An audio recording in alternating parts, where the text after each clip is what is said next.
Lucknow super ജയൻസിനെ തകർത്തുകൊണ്ട് play off പ്രതീക്ഷകൾ സജീവമാക്കിയിരിക്കുകയാണ് Chennai super Kings. Lucknow ഉയർത്തിയ 204 runs വിജയലക്ഷ്യം 19.2 ഓവറിൽ 5 വിക്കറ്റ് നഷ്ടത്തിലാണ് CSK മറികടന്നത്. ഏറ്റവും മികച്ച തുടക്കം തന്നെയാണ് CSK ഇന്ന് നേടിയത്.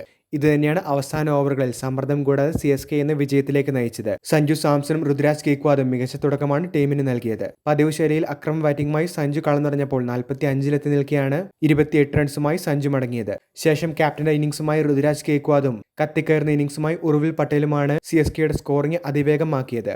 സീസണിലെ ഏറ്റവും വേഗത്തിലുള്ള ഹാഫ് സെഞ്ചുറിയാണ് ഇന്ന് ഉറുവിൽ പട്ടേൽ സ്വന്തമാക്കിയത്. 13 പന്തിൽ 50 റൺസ് സ്വന്തമാക്കിയ ഉറുവിൽ പട്ടേൽ 23 പന്തിൽ 65 റൺസുമായാണ് ക്രീസ് വിട്ടത്.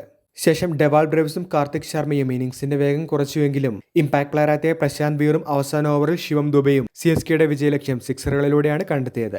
ജയത്തോടുകൂടി പോയിന്റ് പട്ടികയിൽ 5ാം സ്ഥാനത്തേക്കാണ് CSK ഇപ്പോൾ എത്തിയിരിക്കുന്നത്. തങ്ങളുടെ സെമി പ്രതീക്ഷകൾ സജീവമാക്കി CSK മുൻപോട്ട് വന്നപ്പോൾ ലക്നൗ സൂപ്പർ ജയൻസിനെ സംബന്ധിച്ച് നിരാശയുടെ മറ്റൊരു സീസണായി അവർ പ്ലേ ഓഫ് കാണാതെ പുറത്തായിരിക്കുകയാണ്.